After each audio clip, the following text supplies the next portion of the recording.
నమస్తే, నేను Keshav. Welcome to Suman TV. అమెరికాలో చదువుకుంటున్న భారతీయ విద్యార్థులకి శుభవార్తగానే చెప్పాల్సిన పరిస్థితి, అలానే శుభవార్తని సూచించేటువంటి అంశాలు కొన్ని కనిపిస్తున్నాయి. ఎందుకంటే వీసాల రద్దు అంటూ క్యాంపస్ నుంచి ఇమీడియట్గా వెకేట్ చేసేటువంటి సిచ్యుయేషన్స్ మారిపోబోతున్నాయి. ట్రంప్ సర్కార్కి అలానే కోర్టులకి మధ్య జరిగినటువంటి వాదోపవాదాల్లో ఒక క్లారిటీ వచ్చింది. ఫైనల్గా ప్రభుత్వం విద్యార్థుల విషయంలో కొంత వెనక్కి తగ్గేటువంటి సంకేతాలు కనిపిస్తున్నాయి. కొంతమందికి వీసాల రద్దు అంటూ సమాచారం ఇచ్చి ఆ తర్వాత వాటిని వెనక్కి తీసుకుంటున్నటువంటి పరిస్థితి ఉంది. దానికి సంబంధించినటువంటి డీటెయిల్స్ కూడా అమెరికా నుంచి అనేక మంది విద్యార్థులు షేర్ చేస్తున్నారు. సో ఈ క్రమంలోనే అసలు అమెరికాలో తాజాగా భారతీయ విద్యార్థుల పరిస్థితి ఎలా ఉంది, ఈ వీసాల రద్దు వ్యవహారం ముగిసినట్టేనా, విశ్లేషించేటువంటి ప్రయత్నం చేద్దాం. మనతో పాటు యుఎస్ నుంచి law student Bhumireddy Sai Srinivas Reddy join అవుతున్నారు లైవ్లో. శ్రీనివాస్ గారు నమస్తే. నమస్తే సార్. Thanks sir. ఏంటి ఇది, ఇప్పటివరకు ఏమో రద్దు చేస్తున్నారు, పంపించేస్తున్నారు అని భయంగా ఉంది. ఇప్పుడేమో ఈ వార్త రద్దు విషయంలో కొంత వెనక్కి తగ్గారు. ముఖ్యంగా క్యాంపస్లో ఉండేటువంటి వాళ్ళ విషయంలో ట్రంప్ సర్కార్ కొంత కరుణతో వ్యవహరిస్తుంది అంటున్నారు. ఏం జరిగింది సార్? అంటే అదైతే వాస్తవం సార్. నిన్న నైట్ నుండి చాలా మంచి న్యూస్ వింటున్నాము. మీరు మొన్న ఒక 2 రోజుల క్రితం మీకు తెలిసింటది, జార్జియా కోర్టు సుమారు 133 మంది స్టూడెంట్స్ ని రీఇన్స్టేట్మెంట్ ఆఫ్ సిటీస్ చేయమని ఆర్డర్ చేసింది. వాళ్ళకు రీఇన్స్టేట్మెంట్ అనేది ప్రాసెస్ నడుస్తూనే ఉన్నది. గత 2 రోజుల నుండి వాళ్ళకు కూడా ఆటోమేటిక్ గా రీఇన్స్టేట్మెంట్ అనేది జరిగింది. కానీ నిన్నటి నుండి ఏమైందంటే, ఎవరెవరు లా సూట్ ఫైల్ చేయకుండా ఉన్నారో, ఎవరెవరు రీఇన్స్టేట్మెంట్ ఆఫ్ సిటీస్ అనేది ఫైల్ చేయకపోయినా కానీ వాళ్ళకు కూడా ఆటోమేటిక్ గా వాళ్ళకి రీఇన్స్టేట్మెంట్ ఆఫ్ సిటీస్ జరిగింది అని వాళ్ళకి మెయిల్స్ వస్తున్నాయి. అంటే ఇది ఒక శుభ పరిణామనే చెప్పుకోవాలి. అంటే ఇది ఎందుకు జరుగుతుంది, ఈ ప్యాటర్న్ ఏంటి అనేది ఇంకా మనకి ఎవరికి అర్థం కావడం లేదు. ఓకే, సో అంటే రీజన్స్ తెలియకపోయినా కానీ ఆల్రెడీ ఒక న్యాయ పోరాటం జరుగుతుంది. కొంతమంది విద్యార్థులు అప్రోచ్ అయ్యారు అని చెప్పని ఆ న్యూస్ వచ్చినాయి. దానిపైన రియాక్షన్స్ కూడా వచ్చినాయి. సో వాటి పర్యవసానంగా ప్రభుత్వం కొంత వెనక్కి తగ్గిందని చెప్పి అనుకోవచ్చా? అంటే maybe one of the reason అది కూడా సార్. అంటే ఇక్కడ మీకు కూడా ఒక ఇంట్రెస్టింగ్ సబ్జెక్ట్ అనేది మీకు ఎక్స్ప్లెయిన్ చేయాలనుకుంటున్నాను. మీరు చూసుకుంటారు, ఇక్కడ 50 స్టేట్స్ ఉన్నాయి సార్ యుఎస్ లో. ప్రతి state different kind of judgement ఇవ్వడం జరుగుతుంది. ఇక్కడ ఏమైతుందంటే, జార్జియా కోర్టు సుమారు 133 మంది స్టూడెంట్స్ ని సిరీస్ రీఇన్స్టేట్మెంట్ చేయమని చెప్పింది. కానీ నేనుండే స్టేట్ ఇండియానా కోర్టు ఈ సిరీస్ రీఇన్స్టేట్మెంట్ ఏం అవసరం లేదు, వీళ్ళకేం ఇబ్బంది జరగలేదు, అట్లనే వీళ్ళకు అన్రిపేరబుల్ హార్మ్ అనేది లేదు డిపోటేషన్ గురించి, అందుకు టిఆర్ఓ అనేది గ్రాంట్ చేయకుండా ఆపేసింది. ఎందుకు ఆపేసింది అంటే, సిరీస్ టర్మినేట్ చేసినంత మాత్రాన మీ నాన్ ఇమిగ్రెంట్ స్టేటస్ కి ఏమి ఇబ్బంది ఉండదు అని చెప్తుంది కోర్టు. అంటే 2 కాంట్రడిక్షన్ జడ్జ్మెంట్స్. సో ఆల్రెడీ కొంతమంది స్టూడెంట్స్ని ఆల్రెడీ డిపోర్ట్ చేసేసారు. పంపించేసినటువంటి స్టూడెంట్స్ భవిష్యత్తు ఏంటి? మళ్ళీ వాళ్ళకి ఏమైనా అవకాశం వస్తుందా వెనక్కి రావడానికి? లేదంటే ఇంకా వాళ్ళ కథ ముగిసిపోయినట్టే, ప్రస్తుతం అమెరికాలో ఉన్నటువంటి విద్యార్థుల విషయంలో మాత్రమే ఒక నిర్ణయం తీసుకున్నట్ట? సార్, ఇక్కడ ఇంకోటి క్లారిటీ ఇవ్వాలనుకుంటున్నాను. ఎక్కడే కానీ ఈ సెమీస్ టర్మినేషన్ ఇష్యూలో అమెరికాలో ఎక్కడే కానీ డిపోటేషన్ అనేది జరగలేదు సార్. సో ఇక్కడ ఇంకొక చిన్న క్లారిటీ ఏంటంటే, కొంతమంది ఈ భయాందోళన కల కారణాల వల్ల, లేకపోతే మేము ఇక్కడ మెంటల్ ప్రెషర్ అనేది తట్టుకోలేకపోవడం వల్ల కొంతమంది ఇండియాకి వెళ్ళిపోయారు. వాళ్ళందరూ ఓపీటీలో అంటే వర్క్ చేయడానికి ఆప్షనల్ ప్రాక్టికల్ ట్రైనింగ్ ప్రోగ్రామ్ లో ఉన్న వాళ్ళు కూడా ఇండియాకి వెళ్ళిపోయారు. వాళ్ళు రిటర్న్ రావడానికి కొన్ని లీగల్ కాన్సిక్వెన్సెస్ అనేది వాళ్ళు ఫేస్ చేస్తారు. ఎందుకంటే మొన్న కూడా మనము వీడియోలో డిస్కస్ చేయడం జరిగింది, F1 స్టూడెంట్ వీసా కూడా వాళ్ళకి టర్మినేట్ అయిపోయింది. అంటే ఏంటంటే, that's a ticket to the USA. మీరు యుఎస్ఏకి రావడానికి మీరు అది చూపిస్తేనే మీరు ఎంటర్ కాగలరు. అది కూడా రివోక్ అయ్యింది అనుకుంటే మీరు మళ్ళీ రిటర్న్ రాలేదు సార్. ఇప్పుడు ఇండియాకి వెళ్ళిపోయిన తర్వాత మళ్ళీ మీరు రిటర్న్ ఎలా వస్తారు? కొత్త వీసా వేసుకొని రావాలి. అది వేసుకోలేదు. ఇప్పుడు ఏమైతుందంటే, ఇప్పుడు మీకు జనరల్ గా అందరికీ తెలిసిండేది, ఇప్పుడు అమెరికా దేనికి F1 స్టూడెంట్ వీసా, మీరు 2 సంవత్సరాలు మీరు చదువుకొని మళ్ళీ రిటర్న్ రండి, మీరు అక్కడ సెటిల్ కావాకండి అనే రీజన్ మీదనే మనకు వీసాస్ ఇస్తారు ఎవరైనా కానీ. ఇప్పుడు ఒకసారి చదువు అయిపోయిన తర్వాత మళ్ళీ మేము అక్కడికి పోయి పని చేయాలనుకుంటే వాళ్ళు ఎందుకు ఇస్తారు? ఇవాళ ఇవ్వరు. సో ఇప్పుడు అయిపోయిన వాళ్ళ గురించి అయితే అవకాశం లేదు. ప్రజెంట్ క్యాంపస్ లో ఉన్న వాళ్ళు ఎవరికైతే ఈ భయం ఉందో వాళ్ళందరికీ మాత్రం ఉపశమనం అనుకోవచ్చా? కొంచెం ఉపశమనం అనేది కనుక్కోవచ్చు సార్. అంటే ఇక్కడ కూడా ఒక ప్యాటర్న్ అనేది ఇంకా అర్థం కావడం లేదు సార్.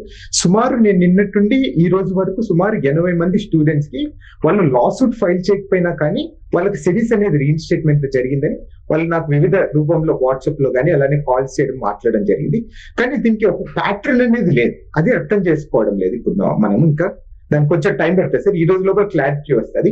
అందరికీ సెబీస్ రీఇన్స్టేట్ చేస్తున్నారా, లేకపోతే కొంతమందికైనా ఏమైనా కొంతమందిని పిక్ చేసుకుంటున్నారా, లేకపోతే వాళ్ళ మీద కేసులు ఏమైనా డిస్మిస్ అయితే వాళ్ళకి ఒకటి పిక్ చేసుకొని సెబీస్ రీఇన్స్టేట్ చేస్తున్నారా, లేకపోతే చిన్న చిన్న క్రైమ్స్ కి అంటే వైలేషన్ ఆఫ్ కానీ లేకపోతే ఫైన్ కట్టిన వాళ్ళకి రివోక్ రీఇన్స్టేట్ చేస్తున్నారా అనేది మనకి ఈ రోజు లోపల క్లారిటీ వస్తుంది. కాబట్టి ఇప్పుడు ఈ రెస్టోర్ అవడం దానిలో కూడా ఈ క్లారిటీ ఇంకా ఏమి రాలేదు, కాకపోతే ఉపశమనం అని మాత్రమే అనుకోవాలి. ఉపశమనం, కొంతమందికి ఉపశమనం అనుకోవాలి సార్. Okay okay. తర్వాత ఇప్పుడు ఓవరాల్ గా ఎలా ఉందండి పరిస్థితి స్టూడెంట్స్ కి సంబంధించి? లాస్ట్ 2-3 వీక్స్ నుంచి అయితే కొంత టఫ్ సిచ్యుయేషన్స్ ఫేస్ చేశారు. సో ఇప్పుడు ఈ కోర్టులు ఇస్తున్నటువంటి జడ్జిమెంట్స్ కానీ కోర్టులు ఇచ్చినటువంటి క్రైటీరియా నేపథ్యంలో ట్రంప్ సర్కార్ కొన్ని విషయాల్లో కొంత మెత్తబడింది అనేటువంటి సంకేతాలు కనిపిస్తున్నాయా?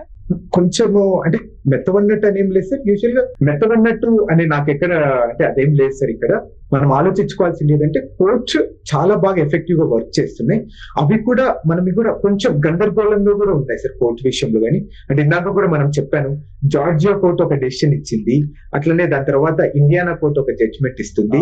అట్లనే విత్ ఇన్ ద స్టేట్స్ అంటే ఇప్పుడు ఫర్ ఎగ్జాంపుల్ ఇప్పుడు కాలిఫోర్నియాలోని 4 డిస్ట్రిక్ట్స్ ఉంటాయి సార్. అంటే సదర్న్ డిస్ట్రిక్ట్ కానీ నార్థన్ డిస్ట్రిక్ట్, సెంట్రల్ డిస్ట్రిక్ట్, అవి కూడా డిఫరెంట్ కైండ్స్ ఆఫ్ జడ్జిమెంట్స్ ఇస్తుంది. అట్లనే దాంట్లో ఒకే కోర్టులోని ఒకదానికి ఆర్డర్ ఇస్తుంది, ఒకదానికి పెండింగ్ పెడుతుంది. ఇది కొంచెం దీని గురించి ఇంకా ఎవరికి క్లారిటీ రావడం లేదు సార్. ఓకే. సో ఓవరాల్ గా మీరు ఇక్కడ ఇంకొక చెప్పండి. ఇక్కడ ఒక క్లారిటీ ఏంటంటే సార్, ఇక్కడ వెన్యూ షాపింగ్ అనేది నడుస్తుంది సార్. అంటే ఇక్కడ వెన్యూ షాపింగ్ అంటే ఏంటంటే ఎక్కడెక్కడ ఫేవరబుల్ గా ఆర్డర్స్ వస్తున్నాయో స్టూడెంట్స్ అందరూ ఆ కోర్టుకి వెళ్ళిపోతారు. ఓకే, మీకు అర్థమవుతుంది. ఇప్పుడు జార్జియా కోర్టు తెచ్చింది, అందరు ఏం చేస్తారు, ఇండియానా స్టేట్ లో సుమారు నాకు తెలిసినంత వరకు 33 మందికి ఎంతమందికి సిరీస్ టర్మినేట్ అయినట్టు నేను ఒక న్యూస్ ఛానల్ లో చూడడం జరిగింది. వాళ్ళందరూ ఏం చేస్తారు, ఈ 6 మంది కాకుండా మిగతా వాళ్ళని జార్జియా కోర్టుకు పోయి ఆర్డర్స్ తెచ్చేసుకుంటారు. ఇది ఎవరు చెప్పగలరు అనేది మనం ఆలోచించుకోవాలి. అసలు ఈ సెవీస్ రికార్డ్ ఏంటి, అసలు దాని వలన ఈ అకాడమిక్ కెరియర్ లో వచ్చేటువంటి ప్రయోజనాలు ఏంటి? ఇక్కడ సెవీస్ రికార్డ్ అనేది ఏం లేదు, ఇది ఒక సిస్టమ్ సార్. ఇప్పుడు నార్మల్ గా ఇప్పుడు మనకు UDAI అనేది ఆధార్ ని ఎలా వాళ్ళు ఇంటిగ్రేట్ చేసుకొని వాళ్ళు ఒక సిస్టమ్ నడిపిస్తారు, అట్లాంటి సిస్టమ్స్ సెబీస్ అనేది. ఇది SEVP అనే ఒక అథారిటీ కింద ఇదంతా పనిచేస్తుంటాయి సార్.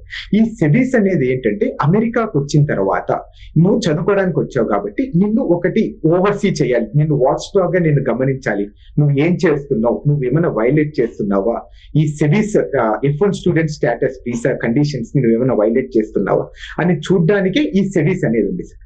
దీని కండిషన్స్ ఏంటంటే నువ్వు కరెక్ట్ గా చదువుకుంటున్నావా, కరెక్ట్ గా క్లాసెస్కి వెళ్తున్నావా, నువ్వు ఎన్ని ఆన్లైన్ క్లాసెస్ తీసుకుంటున్నావు, నువ్వేమైనా బయట అన్ఆథరైజ్డ్ గా పని చేస్తున్నావా, లేకపోతే నీకు ఏదైనా జాబ్ వచ్చిందా అని నిన్ను ఈ 3 ఏళ్ళు అంటే నువ్వు ఓపీటీలో కానీ స్టెమ్ ఓపీటీలో కానీ నువ్వు చదువుకున్నప్పుడు నిన్ను చూడడానికి గమనివ్వడానికి పెట్టిండేది ఈ సెబీస్ అనే సిస్టమ్స్. ఇక్కడ నువ్వు ఏది చిన్నది చేసినా కానీ ఓన్లీ సెబీస్ రివోక్ చేయొచ్చు. సో అంటే ఇది ఓన్లీ అకాడమిక్స్ కి కనెక్ట్ అయ్యి ఉంటుందా, లేదంటే పర్సనల్ గా టోటల్ వీళ్ళ బిహేవియర్ అంతా రిఫ్లెక్ట్ అయ్యే విధంగా ఆ ట్రాకింగ్ ఉంటుందా? మొత్తం టోటల్ గా నువ్వు చేసేది స్టూడెంట్ స్టేటస్ లో ఏమేం చేస్తున్నావు అంత ట్రాక్ అయి ఉంటుంది సార్ దీంట్లో. ఓకే, అంటే డ్రైవింగ్ కానీ ఇట్లా ర్యాష్ డ్రైవింగ్ ఇట్లాంటి కంప్లైంట్లు ఉన్నా కానీ లేదా మద్యం సేవించి వాహనాలు నడపడం లాంటి ఇట్లాంటి అవి కూడా అందులో రిఫ్లెక్ట్ అవుతాయా ఈ సర్వీస్ లోనే? కేసెస్ ఇవన్నీ రిఫ్లెక్ట్ అవుతాయి సార్. కానీ ఇక్కడ ఒక సిస్టమ్ అనేది ఉంటుంది సార్. అంటే మనం ఒకసారి చూసింటాం లాడర్ ఎలా వెళ్ళాలి అంటే, ఇప్పుడు ఒకసారి నువ్వు క్రైమ్ అనేది చేసిన తర్వాత ఫస్ట్ ఆఫ్ ఆల్ నిన్ను పోలీసు వాళ్ళు అరెస్ట్ చేసి కోర్టులో సబ్మిట్ ఇలా ఒక లాడర్ అనేది ఫాలో కావాలి సార్. ఇక్కడ ఏమైందంటే డిపార్ట్మెంట్ ఆఫ్ హోమ్లాండ్ సెక్యూరిటీ వాళ్ళు ఇక్కడ ఒక చిన్న లాజిక్ అనేది మిస్ అయ్యారని నేను అనుకుంటున్నాను. నేను because of reading a lot of cases నేను అనుకోవడం ఏంటంటే, ఒకసారి మన మీద ఏదైనా క్రిమినల్ కేసు ఫైల్ చేసిన తర్వాత ఫస్ట్ ఏం చేస్తారంటే మన కాలేజ్ DSO అనేది ఒకటి ఉంటారు సార్, డెసిగ్నేటెడ్ స్కూల్ ఆఫీసర్ అనే వాళ్ళు ఏం చేయాలంటే సెబీస్ లో అప్డేట్ చేయాలి. ఏంటంటే సో వ్యక్తి అంటే సాయి శ్రీనివాస్ రెడ్డి అనే వ్యక్తి మీద ఈ క్రిమినల్ ఛార్జెస్ ఉన్నాయి అనేది వాళ్ళు పంపిస్తే వాళ్ళు సెబీస్ వాళ్ళు ఒక డెసిషన్ తీసుకుంటారు, అవును ఇతను వైలేట్ చేశారు ఇతన్ని టర్మినేట్ చేయండి అనే ఒక డెసిషన్ తీసుకుంటారు. కానీ ఇప్పుడు జరిగిన సెబీస్ టర్మినేషన్స్ లో ఏమైనాయంటే sir, direct department of homeland security వాళ్ళు ఈ DSOs ని పక్కన పెట్టేసి వాళ్ళే ఆర్డర్స్ ఇవ్వడం జరిగింది. ఈ క్రిమినల్ రికార్డ్ ని మ్యాచ్ చేసుకొని F1 స్టూడెంట్స్ వాళ్ళకి ఎవరెవరి మీద క్రిమినల్ రికార్డ్ ఉన్నాయి అంటే ఇర్రెస్పెక్టివ్ ఆఫ్ వాళ్ళకి డిస్మిస్ అయ్యాయా లేకపోతే ఆన్ గోయింగ్ గా ఇవేం ఆలోచించుకోకుండా జస్ట్ ఫింగర్ ప్రింట్స్ ఇచ్చారా లేదా అనే దాని మీద బేస్ చేసుకొని వాళ్ళు కంప్లీట్ గా సెవిస్ టర్మినేట్ చేసేసారు సార్. సెవిస్ టెర్మినేట్ అయితే నెక్స్ట్ ప్రాసెస్ లో వీసా కూడా టెర్మినేషన్ జరుగుతుంది, తర్వాత డిపోర్టేషన్, అంతేనా? సో ఇప్పుడు రిస్టోర్ అయిన వాళ్ళకి ఈ ముప్పు నుంచి బయటపడినట్టుగానే మనం చూడొచ్చు. వాళ్ళు ప్రజెంట్ అయితే వాళ్ళకి ఇచ్చిన టెన్యూర్ లోపు, వాళ్ళకి ఇచ్చిన టైం లోపు వాళ్ళ ఎకడమిక్స్ మీద కాన్సన్ట్రేట్ చేయాల్సి ఉంటుంది. కాన్సన్ట్రేట్ చేయాలి. ఇక్కడ ఒక చిన్న లాజిక్ సార్, ఇంకా ఏమైందంటే వీళ్ళకి వీసా కూడా టర్మినేట్ అయిపోయింది కాబట్టి అంటిల్ అన్లెస్ వీళ్ళకు వేరే వీసా వచ్చేంత వరకు వీళ్ళు ఇండియాకి వెళ్ళిపోతే మళ్ళీ రిటర్న్ రాలేదు సార్. Okay okay. సో ఇప్పుడు అంటే సెవిస్ టెర్మినేట్ అయిన వాళ్ళని ఎవరిని కూడా ఇంతవరకు డిపోర్ట్ చేయలేదు కదా, ఇంకా చేయలేదు సార్. సో ఇప్పుడు వాళ్ళందరికీ కొంత ఉపశమనం వచ్చినట్టుగానే మనం చూడొచ్చు. ఉపశమనం వచ్చినట్టు, కానీ ఇక్కడ కొంచెం మన వాళ్ళు చాలా కేర్ఫుల్ గా ఉండాలని కోరుకుంటున్నా సార్. అంటే ఇప్పుడు ఒకేసారి మనమంతా ఇప్పుడు నాది ఒకవేళ సెవిస్ రివోక్ అయింది అనుకోండి సార్, నేను ఒకవేళ ఇండియాకి వెళ్ళిపోతే నా వీసా కూడా రివోక్ అయిపోయింది కాబట్టి నేను entry to the USA cancel అయిపోయినట్టు. నాకు కొత్త వీసా వస్తేనే నేను అమెరికాకి ఎంటర్ కాగలను, లేకపోతే రాలేను. ఈ క్లారిటీ కొంతమంది మిస్ అయిపోతున్నారు సార్ మన స్టూడెంట్స్. రైట్. అంటే ప్రెసెంట్ అక్కడ ఉన్న వాళ్ళకి ప్రాబ్లం ఉండకపోవచ్చు, బట్ వీసా క్యాన్సిల్ అయి వచ్చేసిన వాళ్ళకి మాత్రం ఇంకా కొంత టైం ఉంటుంది, టెన్షన్ పడాల్సిన పరిస్థితి ఉంటుంది. ఒకవేళ వీసా వస్తే మళ్ళీ ఎంట్రీ ఉండే ఛాన్సెస్ ఉంటాయి, అంతే కదా? అవును సార్. అంటే ఇక్కడ ఇంకొకటి కూడా సార్, వాళ్ళు F1 వీసా మీద మళ్ళీ రాలేరని నేను అనుకుంటున్నాను.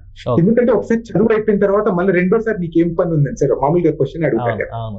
అంటే మీరు చదువు మీరు ఇచ్చే సలహా ఏంటి? ఇప్పుడు ఒక విధంగా గవర్నమెంట్ నుంచి కూడా కొంత సానుకూలత వచ్చినట్టుగా మనం చూడాలి. ఇప్పుడు అక్కడ ఉన్న వాళ్ళందరూ ఎలాంటి జాగ్రత్తలు తీసుకోవాలి, ఈ రెస్టరేషన్ జరిగిన తర్వాత కోర్స్ కంప్లీట్ అయ్యే వరకు ఎలాగ మెలిగితే మంచిదని మీ అభిప్రాయం? సార్ ఇప్పటికన్నా మనకు ఒక లెసన్ లాగా మనం అందరిని ట్రీట్ చేయాలి sir.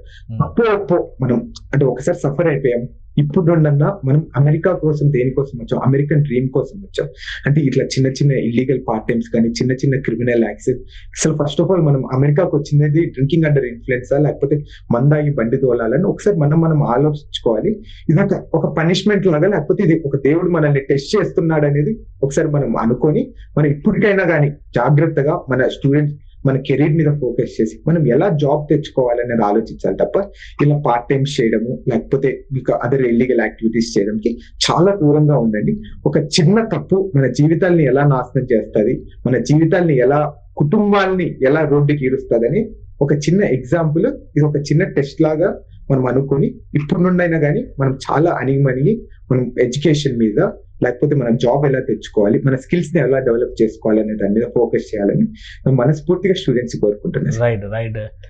Thank you Sai Srinivas గారు, మీ అభిప్రాయాలు తెలియజేస్తుంది. ఇది స్టూడెంట్స్కి సంబంధించి ఒక టెన్షన్ రిలీఫ్ వార్తగా మనం చూడాల్సి ఉంటుంది. సెవీస్ స్కోర్ని రెస్టోర్ చేస్తూ చాలా చోట్ల యూనివర్సిటీస్ డెసిషన్స్ తీసుకునేది, దీనికి కారణాలు ఏంటనేది ప్రస్తుతానికి ఇంకా క్లారిటీ రాకపోయినా కానీ చాలా మందికి ఇది ఉపశమనం ఇచ్చేటువంటి వార్తగా చెప్తున్నారు. ఇక ఆల్రెడీ డిపోర్ట్ అయిన వాళ్ళకి మళ్ళీ ఎంట్రీకి సంబంధించినటువంటి అంశాలపైన ప్రభుత్వ పాలసీల ఆధారంగానే క్లారిటీ ఉంటుంది. కానీ ఈ ఉపశమనం వచ్చినటువంటి విద్యార్థులు మాత్రం వీలైనంత వరకు అమెరికాలో ఉన్నంత వరకు జాగ్రత్తలు పాటించాలి. అక్కడ ఉన్నటువంటి పాలసీస్ని గౌరవిస్తూ కోర్సు కంప్లీట్ చేసి కెరీర్ మీద ఫోకస్ పెడితే మరింత ప్రయోజనం కలుగుతుందని చెప్పిన సాయి శ్రీనివాస్ విశ్లేషణ. ఇది స్పెషల్ డిస్కషన్. Keep watching.